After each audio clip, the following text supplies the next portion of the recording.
Hi, everybody. It's Ryan here, your friendly physician.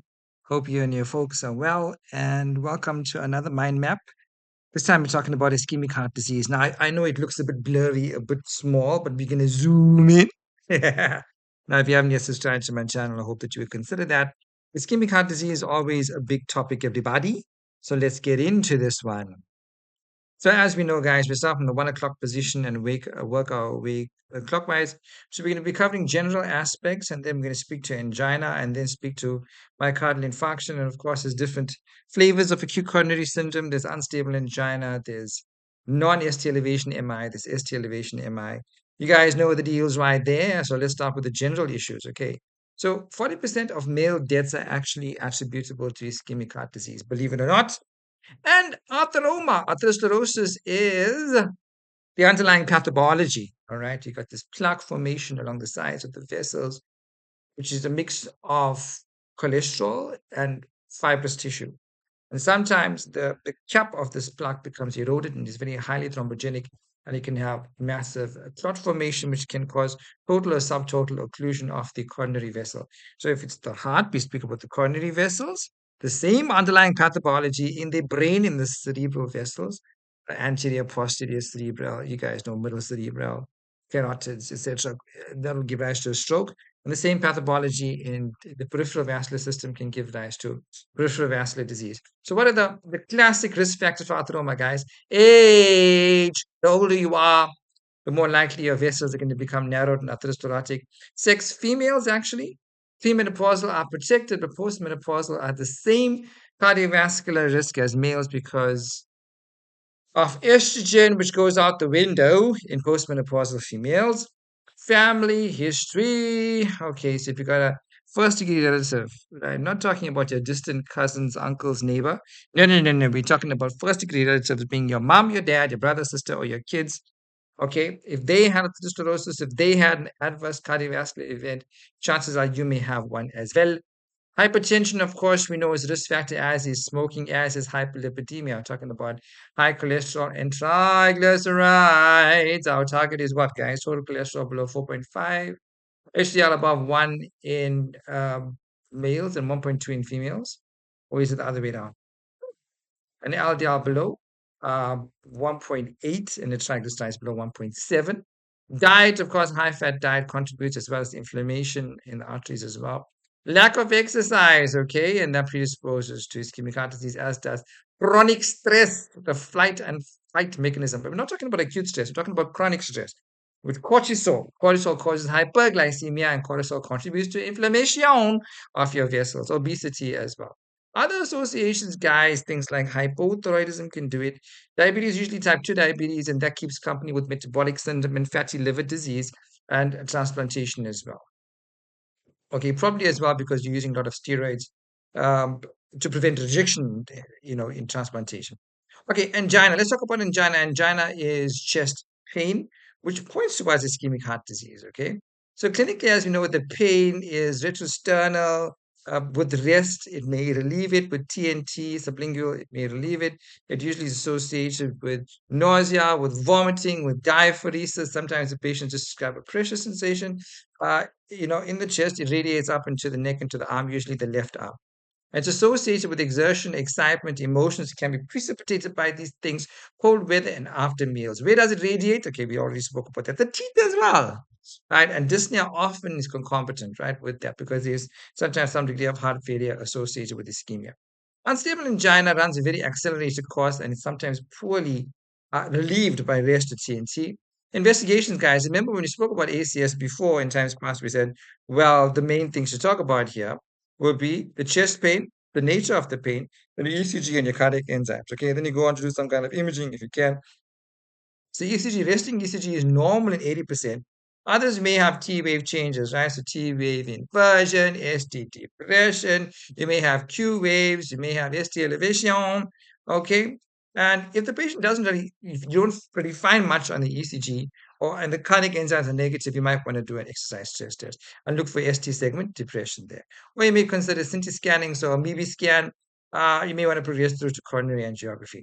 So therapy for angina, guys, is advice about risk factor optimization. So if your blood pressure, control your blood pressure, your sugar, control your blood sugar, stop smoking, moderate intensity physical activity, aerobic physical activity, at least 30 minutes per day for at least 5 days a week. I know it's tough, but that's what we say. Little nitrate in the times of angina, and that often causes coronary vasodilatation and so relieves the pain. Long-acting nitrates as well, for a prophylactic kind of role. Beta blockers as well. Calcium channel blockers, usually it's the dihydropyridine flavor. Potassium channel openers, coronary angioplasty, coronary artery bypass graft, absolutely, right? So that actually 95% of angina improves with that. Life expectancy is prolonged, but cardiac function can be variable. Prognosis of angina is about 4% per year. This was angina, guys. Now, if you go up to myocardial infarction, that means that there's actual death of tissue, death of myocytes. If you have to do an echocardiogram, you're going to find regional wall motion abnormalities, okay? Because that area of the myocardium is dead and it's not contracting very well. So one of the clinical things to talk about, guys, the symptoms for myocardial infarction, much the same, right? Chest, retrosternal, chest pain, crushing, radiating to the arms, the neck, the jaw, especially the left, associated with diaphoresis, with nausea, with dyspnea. But remember, there's a small cohort of patients, some females, diabetic patients, the elderly, where they will have so-called silent infarct. So they may just have the nausea, they may have the angina equivalent symptoms, okay? The sweating, the diaphoresis, right? The vomiting, but they won't necessarily have the chest pain on account of neuropathy, diabetic neuropathy, some of them, okay? Signs, okay, are very few signs, but what you may find is S3 because of rapid ventricular filling. You may hear soft heart sound, sometimes even a S4 because of diminished compliance. Complications of myocardial infarcts, guys. So you have emboli, which are associated with anterior infarcts, ventricular septal defect, left ventricular aneurysm, especially if you see persisting ST elevation in weeks thereafter. Okay. Mitral incompetence because of pulmonary muscle rupture, and usually that those patients go into pulmonary edema, pericarditis sometime later, arrhythmias, yes, indeed, cardiogenic shock, and acute LVF. All right. How you investigate, guys? So, well, cardiac enzymes, troponin T, lactate dehydrogenase, CK, CKMB, AL or AST, ALT, but usually rely on the troponin to tell us the story. Right? ECG, as we know, is sites. Guys, the different localization of infarct. 2,3 AVF is inferior. 1 and 2 is septal. Sorry, V1 and V2 is septal, V3, V4 anterior. 1 AVL, V5, V6 is lateral territory. So 2,3 AVF is inferior.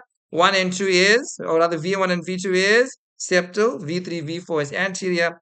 1 AVL, V5, V6 is lateral. Okay, so looking for ST segment changes, you're looking for T wave inversion, you're looking for Q wave changes, all of that. Okay, so immediately, guys, you want to, okay, if it's a ST elevation MI, you're either going to take them to PCI, so take them to the cath lab, percutaneous coronary intervention, or you're going to do thrombolysis, either one. And when it comes to thrombolysis, you got TPA, you got septokinase, you got metallase, you got actylase. Couple of options there. Rule out contraindications first. Beta blocker decreases mortality, but watch your blood pressure. Complications, okay, with specific therapies, you got to tailor make that. Opiates, I'm not a big fan of opiates because I find that, yes, it helps with the chest pain, but it also causes hypotension. But everybody gets dual antiplatelets. So your clopidogrel, which is your Plavix, which is your P2Y12 inhibitor, together with your COX inhibitor, which is your aspirin, together with the ACE inhibitor, provided potassium's okay and blood pressure permitting. Beta blockers, all right. Of course, surgery in those who have indication for surgery. That's if you get them to the cath lab and you find that the territory of the blockages of the vessels are such that bypass is indicated. All right, risk factors are addressed and advised. Now, so which patients will go for coronary artery bypass graft? Those with tight LAD stenosis, those with double vessel disease who are diabetic, those with triple vessel disease, those with refractory post-infarct angina. But that we speak about later on, okay? Okay, guys. So I think we've touched on all these issues for ischemic heart disease. We said general issues, um, yeah, we spoke about the general issues, we spoke about angina, we went clinically, we went therapy-wise, we spoke about myocardial infarction, we went clinically with the symptoms and the signs and the complications, investigations and therapy, and then issues to deal with later on. All right. Thank you, thank you, thank you. Okay, guys. So we were speaking about being humble, and we're looking at the example of Jesus Christ, who was the humblest person who ever lived. Now, I want to ask you, my friends, did Jesus consider himself better than other people? No. Jesus was the purest and the holiest man that ever walked the surface of the earth. Learning from his example, humility is not considering others better, but considering others as more significant, as more important than you. Philippians chapter 2, verse 3 says, do nothing out of selfish ambition or vain conceit. Rather, in humility, value others above yourselves. Like C.S. Lewis said, and I quote, and I've said this before, being humble is not about thinking less of yourself, but thinking of yourself less. Amen? So, yeah, so here are my references. Just want to mention Mind Maps in Medicine by McDermott and Al. God bless you, everybody, and I'll see you soon. Take care. Much love.